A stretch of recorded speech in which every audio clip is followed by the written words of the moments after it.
Assalamualaikum warahmatullahi wabarakatuh. Salam sejahtera untuk kita semua. Alhamdulillah, Lensa Pengawasan Podcast Bawaslu Kota Kendari kembali hadir menjumpai Anda. Namun kali ini kita episode ke-19 di suasana yang berbeda. Kalau biasanya narasumber kita undang langsung untuk datang di kantor Bawaslu Kota Kendari, tapi kali ini suasananya berbeda. Kami yang datang langsung untuk menemui narasumber kami, hadir langsung di ruang kerja Kepala Badan Kesatuan Bangsa dan Politik Kota Kendari. Alhamdulillah. Terima kasih Pak Kaban sudah menerima kami. Bagaimana kabar Pak? Baik, alhamdulillah. Sehat. Ya. Pak, tema kita kali ini memang sangat erat kaitannya dengan Badan Kesatuan Bangsa dan Politik ya. Tapi Pak, sebelum kita melangkah untuk berbincang mengenai tema kita kali ini, seperti biasa saya ingin narasumber kami di Lensa Pengawasan itu bisa lebih dekat dengan teman-teman sahabat Bawaslu yang menyaksikan Lensa Pengawasan. Pak, bisa barangkali diceritakan perjalanan Bapak dari awal sampai pada akhirnya sekarang menjadi kepala badan di kantor ini, Pak. Baik, makasih. Jadi kalau bicara pengalaman pekerjaan, saya sejak tahun 94 mungkin, ya 94 akhir saya datang di Kendari hanya modal rantau.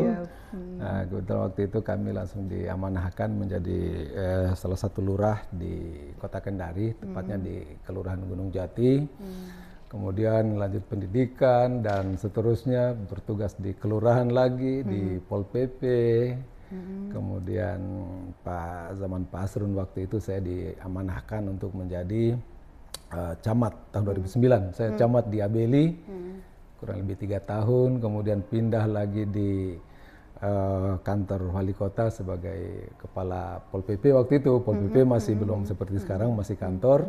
Dari Pol PP kemudian turun lagi di kecamatan. Saya camat Kendari 2 tahun, kemudian pindah di Wawua 5 tahun. Setelah itu masuk di sekretariat, saya jadi kabak pemerintahan, kemudian kabak protokol. Setelah itu dipercaya di Kominfo. Saya pernah di Kominfo, jadi kalau saya lihat kamera-kamera ini, salah sudah tidak asing. Ya, di Kominfo 1 tahun lebih. Dari Kominfo saya pindah di BPBD. BPBD juga 2 tahun. Nah, dari BPBD 1 tahun terakhir ini saya di Kesbangpol. Alhamdulillah sudah berjalan kurang lebih 1 tahun kami di Badan Kesatuan Bangsa dan Politik Kota Kendari. Jadi Pak, praktis Bapak memang sudah mengenal Kota Kendari ini ya? Insya Allah, artinya kalau di Kota Kendari ini sekarang 10 kecamatan. Kalau dulu kan zaman saya masih 11 ya, 11. Kalau dulu masih 10. Yep. Jadi saya sudah pernah menjabat di 6 kecamatan. Artinya kalau hitungan-hitungan pemilu sudah 50 plus 1. 50 kecamatan di Kota Kendari. Saya sudah pernah menjabat di, walaupun hanya pelaksana tugas, saya di Kadia pernah, di Puwatu juga pernah, walaupun hanya sebentar pelaksana. Di batas kota, di Abeli pernah, pernah. Di Puwatu pernah, di Gunung Jati pernah. Jadi lingkaran kota ini sebenarnya segini ya Pak. Pak, ya teman-teman, narasumber kita kali ini adalah Kepala Badan Kesbangpol Kota Kendari, Bapak Dr. Andus Fadlil Suparman. Baik, Pak, isu tema kita kali ini mengenai deteksi dini isu SARA, mewujudkan pemilu damai dan bermartabat di Kota Kendari. Dan ya kami memilih Bapak untuk membicarakan ini. Gitu. Baik, Pak. Pak Kaban, ini kan landscape masyarakat di Kota Kendari ini sangat heterogen dan multi etnis. Bagaimana kira-kira Kesbangpol melihat potensi riak-riak isu SARA ini dalam menghadapi tahapan pemilu atau pilkada ke depannya? Iya, memang sih dari kondisi yang namanya juga ibu kota provinsi ya, jadi di sini memang magnetnya mungkin, sehingga kita di Kota Kendari dari sisi etnis, kita kalau di data kami itu ada kurang lebih 50 etnis yang ada di Kota Kendari ini, dan terwadahi di dalam forum pembauran kebangsaan. Forum pembauran kebangsaan. Ini jadi mitra kami juga ketika misalkan ada permasalahan terkait dengan atau mungkin potensi terkait dengan itu. Kemudian dari sisi agama, ya kita sama juga dengan daerah-daerah lain, barangkali di sini juga ada 5 agama tambah 1 malah Konghucu, dengan walaupun mungkin pemeluknya masih agak kurang, tapi untuk mewadahi juga agama-agama yang ada ini, kita juga ada forum kerukunan umat beragama. Kerukunan umat ya. beragama. Jadi ya dari sisi potensi memang ya namanya ibu kota provinsi dengan heterogenitas yang tinggi itu memang potensinya ada saja. Gitu. Ya tinggal mungkin nanti bagaimana kami di Kesbang dengan dukungan berbagai elemen tadi itu termasuk lembaga-lembaga yang ada untuk meminimalisir isu-isu SARA ini di dalam hal utamanya nanti dalam persiapan kita menghadapi pemilu kada di Kota Kendari. Iya, baik. Pak, kalau misalnya ini dari kacamata deteksi dini Kesbangpol ini, misalnya wilayah atau media apa saja misalnya yang dinilai paling rawan menjadi tempat penyebaran isu ini? Saya kira memang di perkembangan teknologi informasi sekarang ini juga memang media sosial, kemudian juga mungkin grup-grup WA gitu, percakapan gitu kan kadang-kadang mungkin awalnya itu hanya sekedar main-main atau mungkin juga ya iseng-iseng, tetapi biasanya memang yang paling potensial untuk terjadinya penyebaran isu terkait dengan suku, agama, ras dan antar golongan ini itu adalah di media sosial. Kalau dan ini biasanya agak susah kita memantau. Kalau ada misalkan media entah itu perkumpulan atau rapat-rapat umum, mungkin ini bisa kita deteksi, bisa kita lihat. Tetapi di media sosial ini yang kadang-kadang memang agak rawan, dan itu kan pemberitaannya cepat sekali, masif dan sangat-sangat cepat. Hitungan detik itu mungkin sudah tersebar kemana-mana, kurang lebih. Jadi memang ini yang barangkali yang paling menjadi fokus perhatian kita itu di media sosial. Dan sudah pernah terjadi di Kota Kendari, yang awalnya itu tadi biasa-biasa saja, tetapi karena mungkin berkembang dari satu berpindah-pindah informasi, akhirnya sampai ke ini menjadikan potensi. Ada bumbu digoreng, dibicarakan gitu kan, terus gitu. lebih ini kadang-kadang kurang lebih seperti itu. Baik Pak, tema kita ini kan tentang deteksi dini isu SARA gitu, mewujudkan pemilu damai dan bermartabat. Betul. Menurut pandangan Bapak bagaimana tema kita ini? Saya kira sangat-sangat tepat ini, dan ini juga menjadi deteksi dini itu, dan dalam hal, kalau di sisi kami mungkin melihatnya bukan saja dalam hal pemilu atau pemilu kada, tetapi juga dalam hal stabilitas daerah secara umum. Ya, dan ini menjadi indikator kinerja kami, sehingga kalau tema yang kita angkat sekarang ini, saya kira ini sangat-sangat tepat. Kita awali tahapan ini mungkin kalau kita bicara pemilu, tapi kalau dari kami sih sebenarnya ya memang menjadi program prioritas kami deteksi dini terhadap potensi-potensi. Kalau kami bahasnya mungkin dari sisi konfliknya, konflik dan stabilitas. Jadi ini saya kira sangat-sangat tepat sekali. Kalau misalnya Bawaslu membicarakannya untuk pemilu yang bermartabat, barangkali Kesbangpol lebih luas ya, tidak hanya sekedar pemilu dan pemilihan, tapi secara umum gitu. Artinya saya kira pemilu bermartabat salah satu juga menjadi tanggung jawab kami, karena kan tentu ketika pemilu misalkan berjalan tidak sesuai dengan yang kita harapkan, pasti akan menimbulkan permasalahan di wilayah, dan ini tentu akan kembali juga ke kami gitu, ke Kesbang utamanya. Baik, Pak Kaban.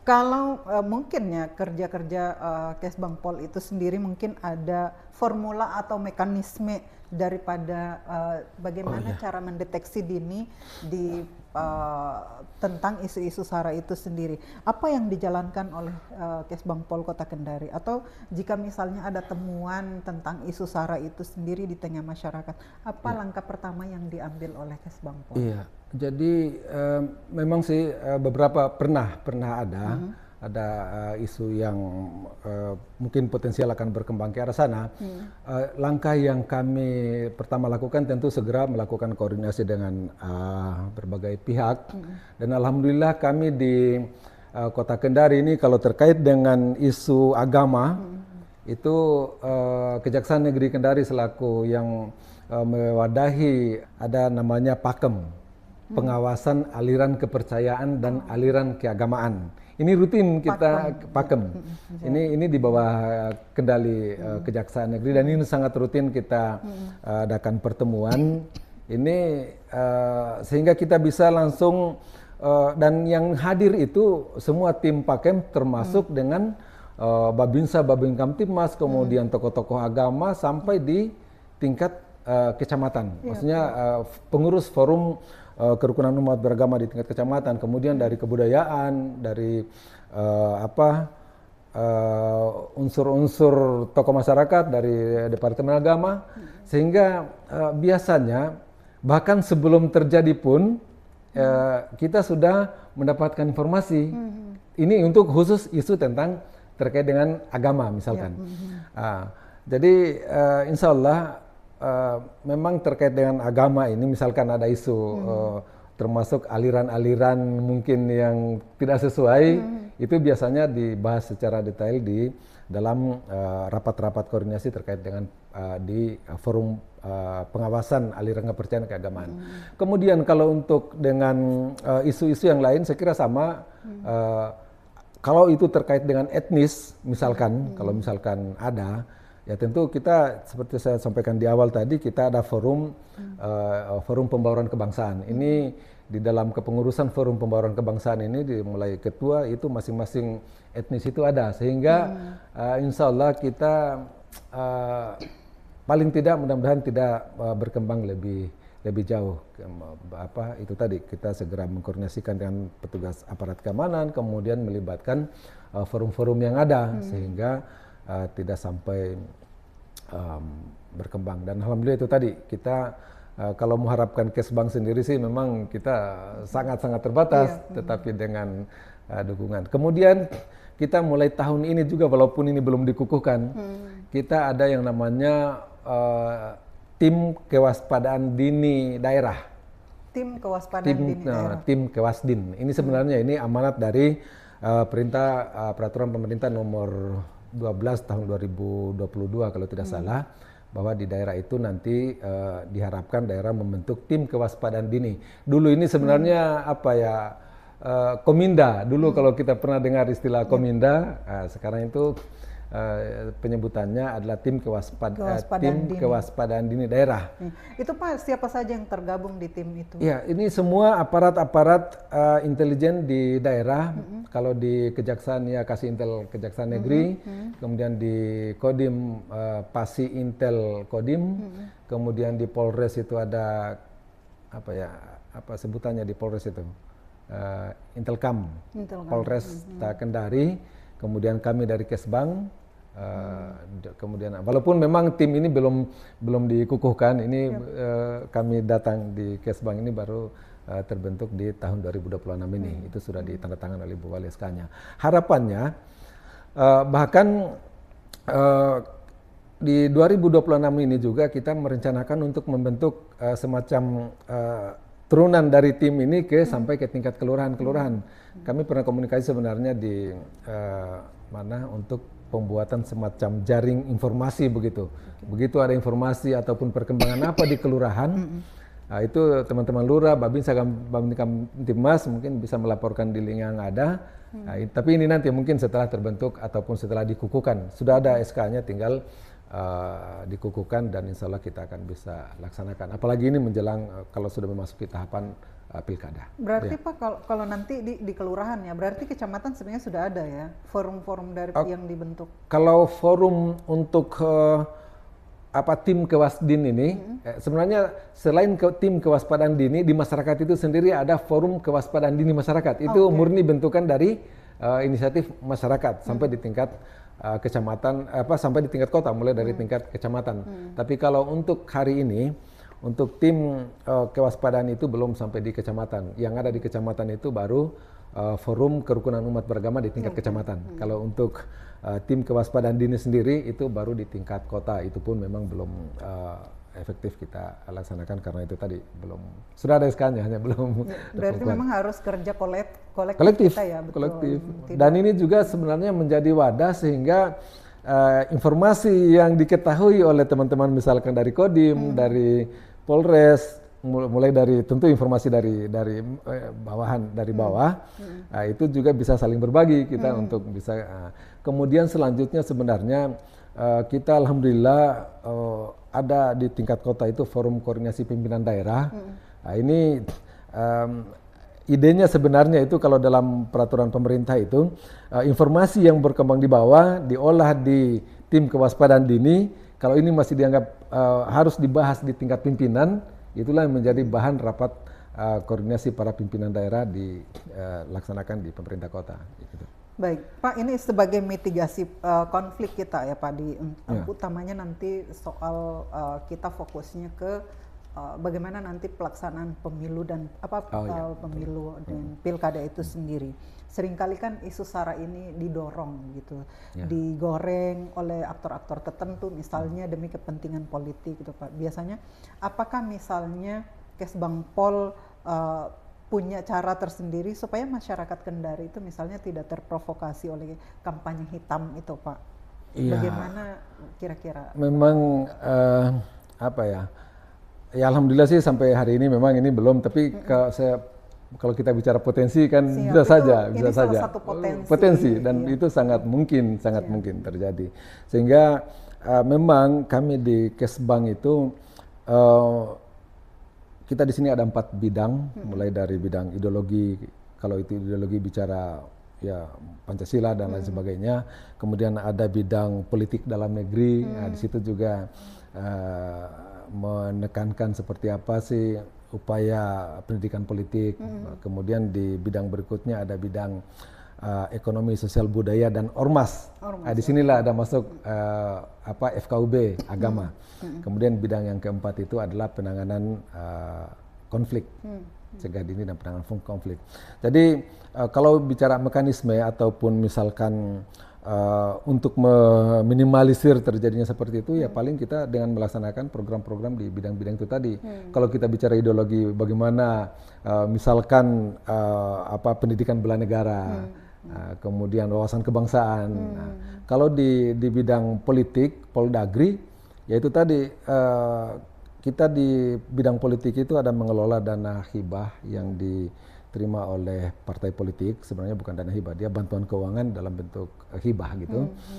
Di situ memang mensyaratkan juga untuk kita untuk keseimbangan antara biaya operasional partai politik yang memiliki kursi di DPR itu dengan pendidikan politik. Dan itu harus lebih besar pendidikan politiknya daripada biaya operasionalnya. Dan di situ juga melalui pendidikan politik yang dilakukan oleh teman-teman dari parpol ini bisa kita masukkan pesan-pesan itu tadi.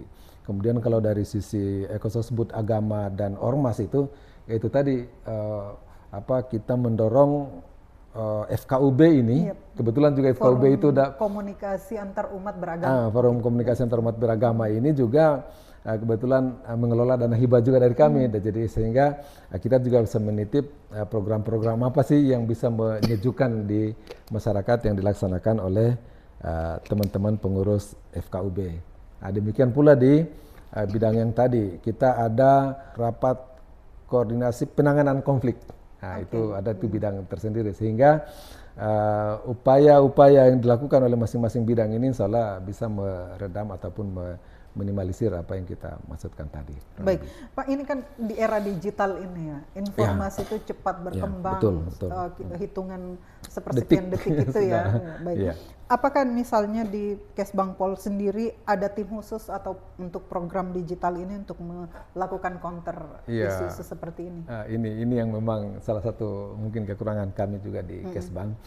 Kita tidak ada tim khusus tentang terkait dengan memantau ataupun upaya-upaya meminimalisir terkait dengan dampak dari digitalisasi ini kan. Tapi kita alhamdulillah di pemerintah Kota Kendari ini memiliki Dinas Komunikasi dan Informatika, Diskominfo, kalau sebutan sekarang mungkin Komdiki. Itu biasanya kalau ada isu ataupun yang sempat kami tahu terkait dengan SARA misalkan atau potensi untuk kira-kira ini bisa menimbulkan konflik, itu biasa kami koordinasi dengan Kominfo yang melakukan klarifikasi ataupun mungkin ya kalau sudah mengarah ke pelanggaran ya tentu kita punya tim tentang penyebaran hoax gitu ya. Tapi kan itu di bidang-bidang lain, di Polres, di Polda misalkan atau di mana itu. Baik, ini kita sudah bicara beberapa komunitas kita sudah ini termasuk juga tim-tim yang kita sudah bicarakan tadi, Pak. Ini kalau misalnya kita bicara tentang peran tokoh adat begitu di Kendari ini kan juga kental dengan nilai-nilai adat, misalnya ada filosofi kalau SARA misalnya atau apa gitu. Kita yang multi etnis di sini misalnya. Bagaimana Kesbangpol mengoptimalkan peran lembaga adat dan tokoh agama untuk meredam gesekan-gesekan dari penyebaran isu SARA ini? Ya memang ini sepertinya untuk mewadahi peran-peran tokoh agama, tokoh adat, itu tadi melalui lembaga yang saya sudah sebutkan tadi.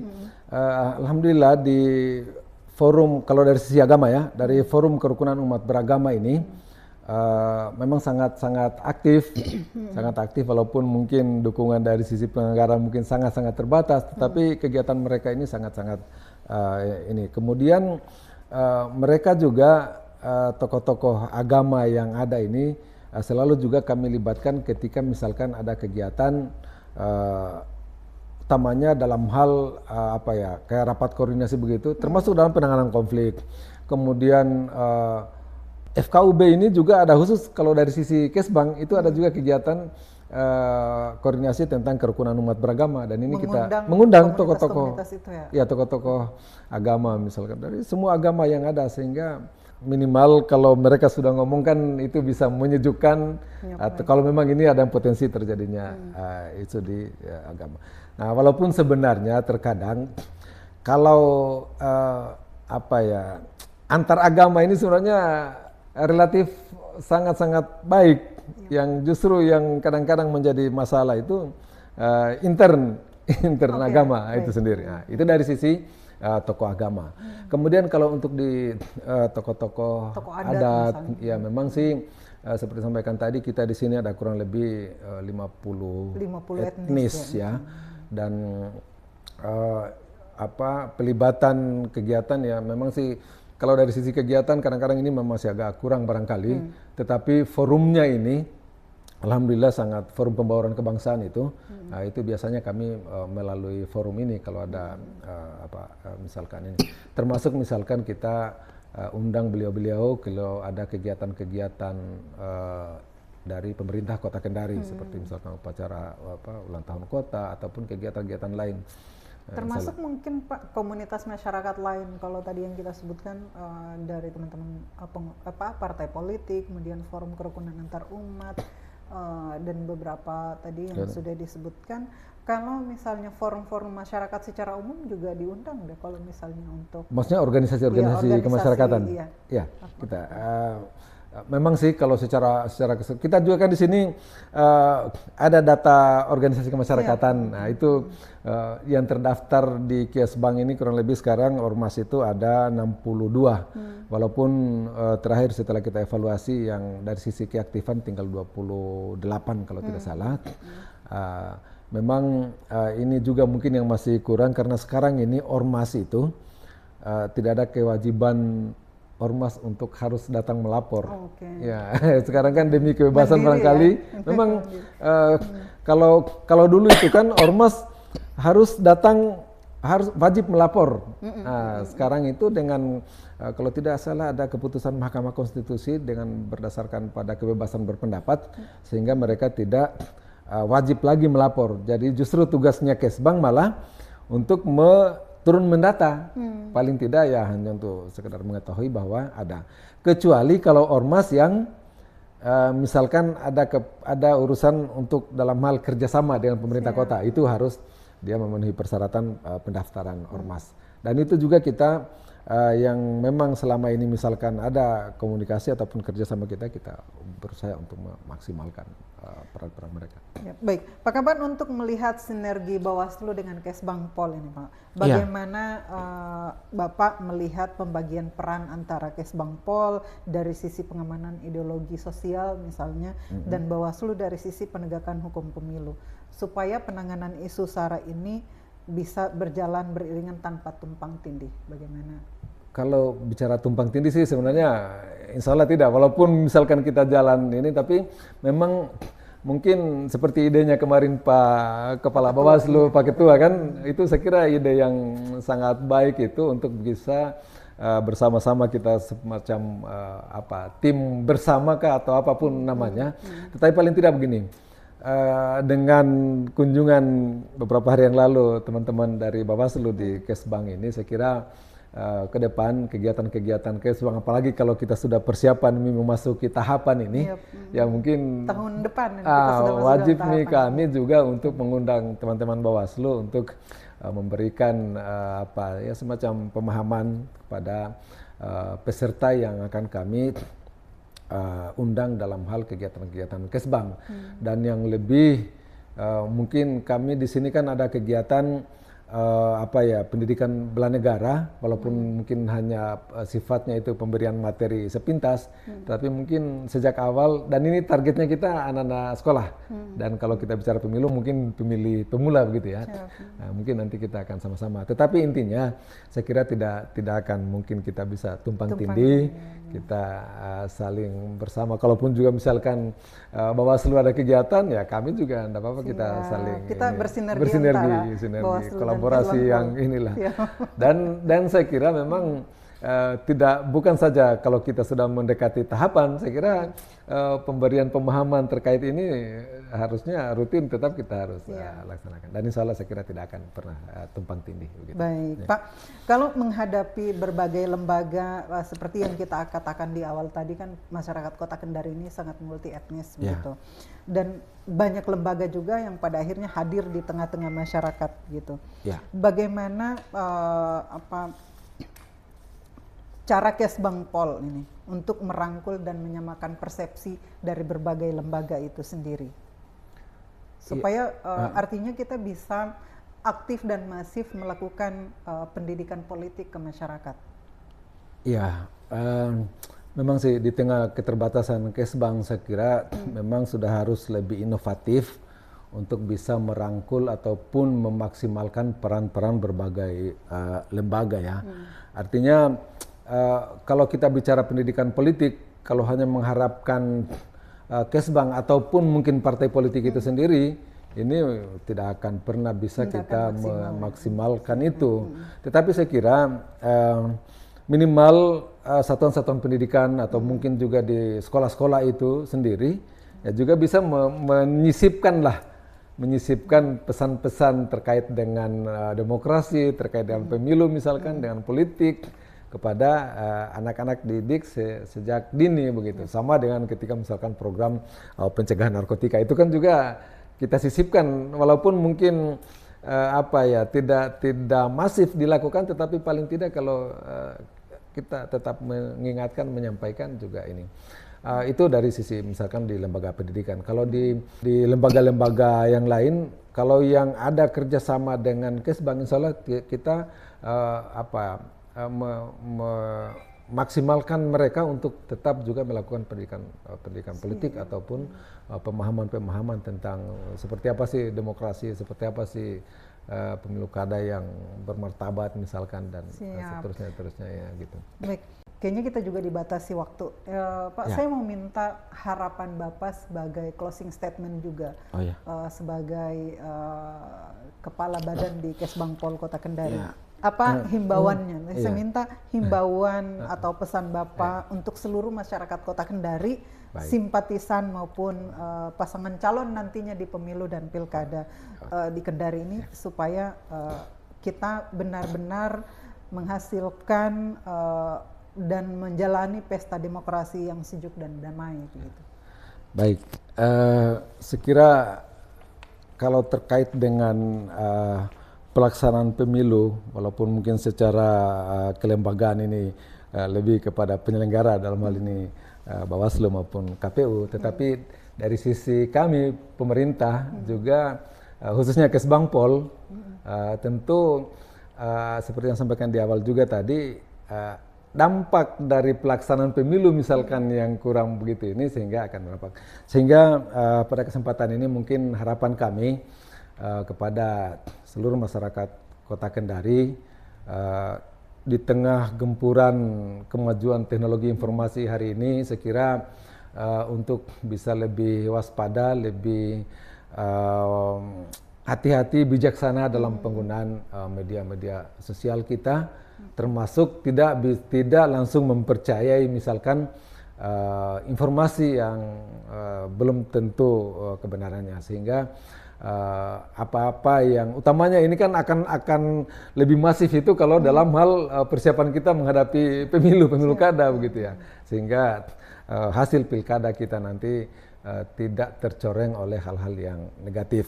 Yang kedua, tentu juga kami dari sisi pemerintah tentu sangat mengharapkan, ya kadang-kadang kan juga kondisi pemilu ataupun pelaksanaan kegiatan-kegiatan politik yang kurang maksimal juga kembali ke penyelenggaranya ya. Tentu penyelenggara juga harus profesional tentu ya, gitu kan, maksimal. Dan itu saya tidak ragukan sebenarnya. Harapan kita sebenarnya dalam penyelenggaraan pemilu insya Allah tidak ada money politik, ASN netral. Ya, ini kadang-kadang jadi kalau kita sih di Kesbang insya Allah, walaupun ya orang bilang netralitas itu ini, tapi harus tetap kita sampaikan bahwa ASN harus netral. Kemudian kadang-kadang juga pemilu sudah berjalan, sudah selesai, hasilnya banyak juga yang ini. Jadi kami juga berharap mudah-mudahan masyarakat kita bisa bijak, lebih memahami ini sebagai proses politik dan hasilnya apa yang bisa kita terima dan bisa kita laksanakan. Tentu tujuan kita adalah bagaimana kita menjaga stabilitas di Kota Kendari. Peran aparat keamanan tentu juga sangat kita harapkan, dan alhamdulillah sih koordinasi dengan aparat keamanan selama ini sudah sangat-sangat maksimal dan bisa kita saksikan, walaupun kalau termasuk hari ini banyak demo, tetapi demo juga itu sebenarnya penyampaian aspirasi. Kita juga tidak bisa halangi itu, yang penting tidak anarkis gitu. Kemudian dari sisi